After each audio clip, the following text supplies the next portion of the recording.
Tattoo ചെയ്തായിരുന്നു ഇവിടെ ഇവിടെ എന്താണ് ടാറ്റു ചെയ്തായിരുന്നു. എന്താ സ്വീറ്റി ആ അപ്പൊ അവളോട് ആത്മാർത്ഥമായ സ്നേഹം ഉണ്ടെങ്കിൽ എന്നോട് കൂടെ ടാറ്റു ചെയ്യാൻ പറഞ്ഞു അവളുടെ പേര്. പിന്നെ ഇപ്പൊ എന്തിനാ വായിക്കണതിന്? ഇപ്പൊ അവള് വേറൊരുത്തൻ്റെ കൂടെ പോയി.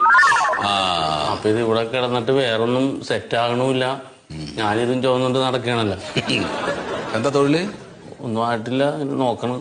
ഏ തൊഴിൽ വീതിയൊക്കെ മേടിച്ച അപേക്ഷയൊക്കെ ഇവിടെ ഉണ്ട്, ഒന്നും ആയിട്ടില്ല. അപ്പൊ അതാണ് പണ്ട്.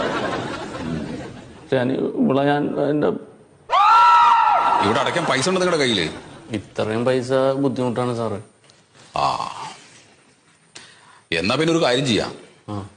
ഇപ്പോ നിങ്ങൾ പ്രേമിച്ച പെൺകുട്ടി പോയി എന്നല്ലേ പറഞ്ഞു വേറെ ആളുടെ കൂടെ? പോയോളൂ. അവളെ ഒന്നുകൂടെ പോയി കണ്ടിട്ട് തിരിച്ചു വിളിക്കാൻ പറ്റുമോ നോക്കുക. അവൻ വെറും കച്ചറയാണ് സാറേ, അവൻ എന്നെ തല്ലും. എന്നാ പിന്നെ വേറൊരു വഴിയുണ്ട്. സ്വീറ്റി എന്ന് പറയുന്ന ഒരു പെണ്ണിനെ പോയിട്ട് കല്യാണം കഴിക്കുക. അത് നടക്കൂല സാറേ. ഞാൻ ഇവിടെ കൂടി ഫേസ്ബുക്കിലോ അവിടെ ഇവിടെയൊക്കെ ലോകം മുഴുവൻ